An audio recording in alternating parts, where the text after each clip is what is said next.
Good morning friends. आज का topic nails है। नेल्स यानी नाखून हमारे। और आज जिस हिसाब से हम सभी चाहते हैं कि हमारे नाखून बहुत सुंदर, बहुत अच्छे दिखाई दें। खासकर महिलाएं, टीनेज जो भी नेल पॉलिशिंग वगैरह का यूज करते हैं, और मेल्स भी चाहते हैं कि हमारे नाखून अच्छे दिखें। और फ्रेंड्स, आज हम बात करेंगे कि इन नेल्स के बारे में कि नेल्स आखिर ऐसा क्या होता है कि कभी कभी आपने देखा होगा कि बीच से क्रैक होने लगता है, कभी कभी ऐसा देखा होगा कि इसके साइड्स जो होते हैं वो पकने लगते हैं, कभी कभी इसके ऊपर का हिस्सा पकने लगता है। तो इसी पे मैं बात करूँगा। मैं doctor R N Kushwaha, homeopathy physician. और होम्योपैथी विधा में होम्योपैथी मेडिसिन बहुत सारी ऐसी हैं जो कि इसको स्वस्थ रख सकती हैं। तो इसी के बारे में हम आपसे बात करेंगे। और मैं चाहता हूँ कि आप इसके हेल्थ को मेंटेन करने के बारे में हम बात करेंगे, और आप अपने अपने नेल्स के कलर को देख के, नेल्स के साइज़ को देख के, नेल्स के डिफिशेंसीज़ को देख के आप कोरिलेट करते जाएंगे और इसका फ़ायदा उठाएंगे।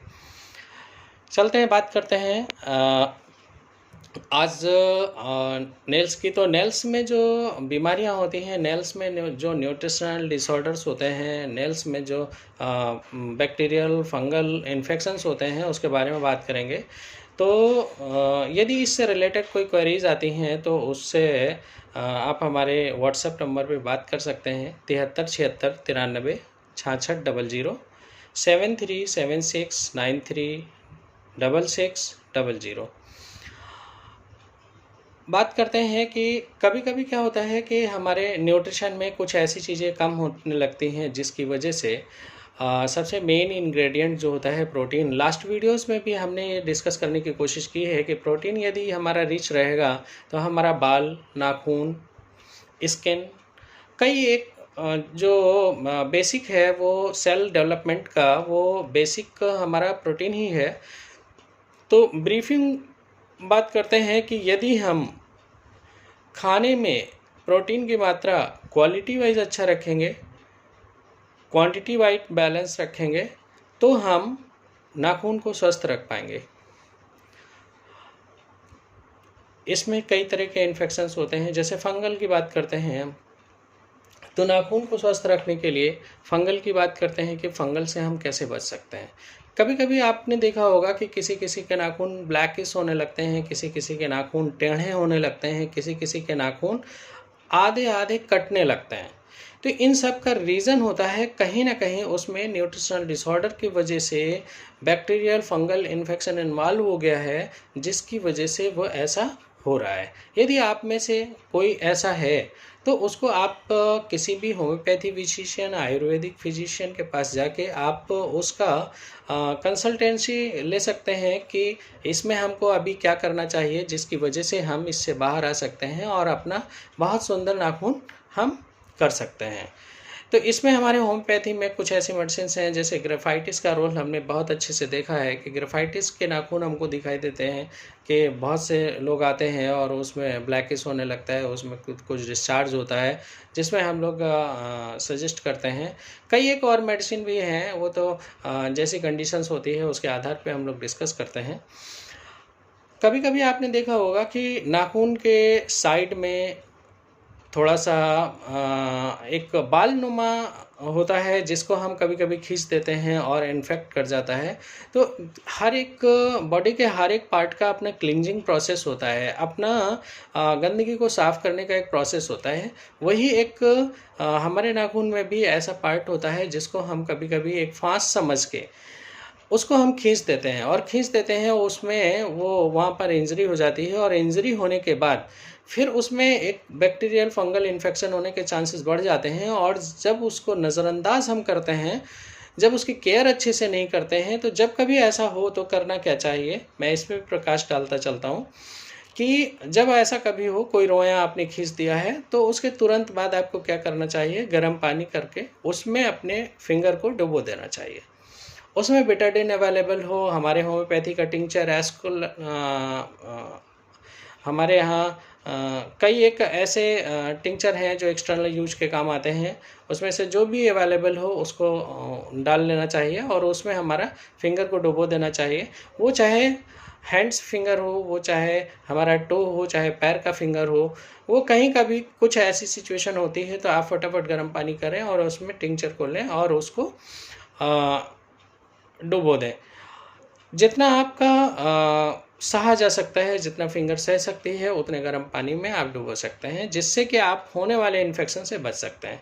सेकेंडरी, अगर आप इन्फेक्ट हो गए हैं और साइड में ऐसे सूजन सी आ रही है, साइड में ऐसे जो है उसमें रेडनेस हो रहा है, साइड में उसको ब्लैकनेस हो रहा है, तो उस कंडीशन पे आपको क्या करना चाहिए? उस कंडीशन पे भी यही प्रक्रिया अपनानी चाहिए, लेकिन उसको लिंगर आन अगर हो रहा है, अगर 2 दिन 3 दिन 4 दिन आप कर रहे हैं, तो बेहतर ये होगा कि आप अपने नियरेस्ट चिकित्सक को विजिट करें और उसको आप दिखाएं और स्थिति से अवगत कराएं और उसका सही ट्रीटमेंट लें, जिससे कि आपका जो नाखून है उसकी क्षति होने से बच जाएगी। कभी कभी आपने देखा होगा नाखून के ठीक ऊपर के हिस्से में कभी कभी ब्लैकनेस कलर आने लगता है, कभी कभी ब्लैक होने लगता है, तो उसमें भी बड़ा रोल होता है हमारा विटामिन ई का बड़ा रोल होता है, हमारा आयरन का बड़ा रोल होता है, हमारा कई एक मिनरल ऐसा है जिसका बड़ा रोल होता है। तो इसको अपने नियरेस्ट चिकित्सक से मिल के आप उसको सॉर्ट आउट कर सकते हैं। कभी कभी देखा होगा कि यदि हम बात करें कि धीरे धीरे करके ग्रेजुअली, चूँकि ये एक ऐसी डिसऑर्डर है, एक ऐसा बीमारी है जिससे व्यक्ति को बहुत ज़्यादा नुकसान नहीं महसूस होता, बहुत ज़्यादा दर्द नहीं होता, बहुत ज़्यादा ब्लीडिंग नहीं होती, बहुत ज़्यादा अनकंफर्टेबल नहीं महसूस होता। बस कभी कभी उसको ऑड लगता है जब कभी वो किसी पार्टी में, किसी कहीं ग्रुप में बैठा होता है और वो देखता है कि अपने नाखूनों में ऐसा डिसऑर्डर है, तो उसको थोड़ा सा ऑड लगता है। तो इसको मेंटेन किया जा सकता है, इसमें बहुत बड़ी बात नहीं है। इसमें नेपोचिया जैसे एक रोग हो जाता है जिसमें साइड्स में पक जाता है, इन्फेक्टेड हो जाता है, जिसको हमारे मेडिकल साइंस में इसको नेपोचिया का वर्ड दिया गया है।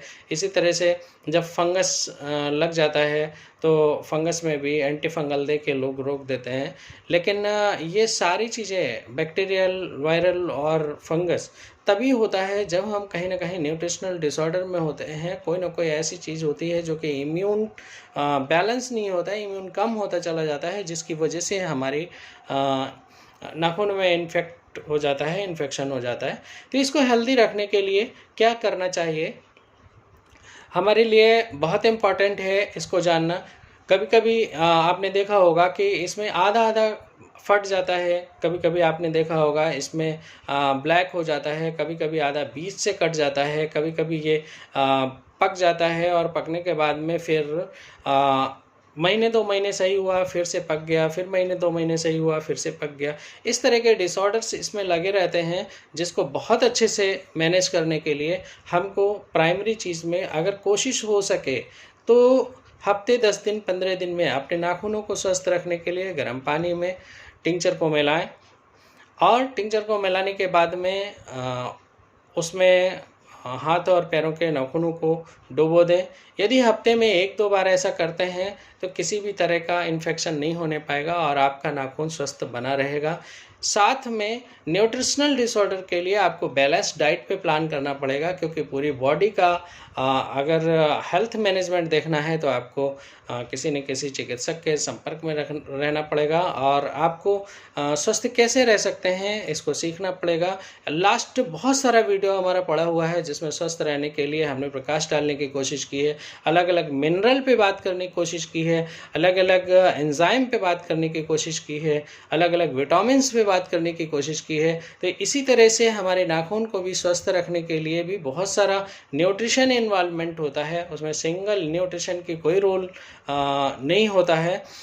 इसके लिए हम बात करते हैं कि इसको हेल्दी मेंटेन रखने के लिए हमारे पास कई एक ऐसी होम्योपैथी में मेडिसिन्स हैं जिनको अगर आप हफ्ते 10 दिन 15 दिन में चिकित्सक की राय से आप लेते हैं तो इनको स्वस्थ रख सकते हैं। और इसका जो बेसिक स्वस्थ रखने का क्राइटेरिया था उस पर हमने डिस्कस करने की कोशिश की है। और इससे रिलेटेड यदि कोई ऐसी बीमारी है जो कि नहीं सही हो रही है तो आप हमारे नंबर पे कंसल्ट कर सकते हैं।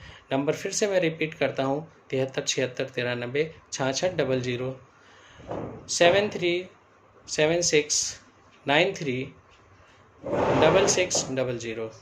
ओके, आपने मुझे सुना, थैंक यू वेरी मच।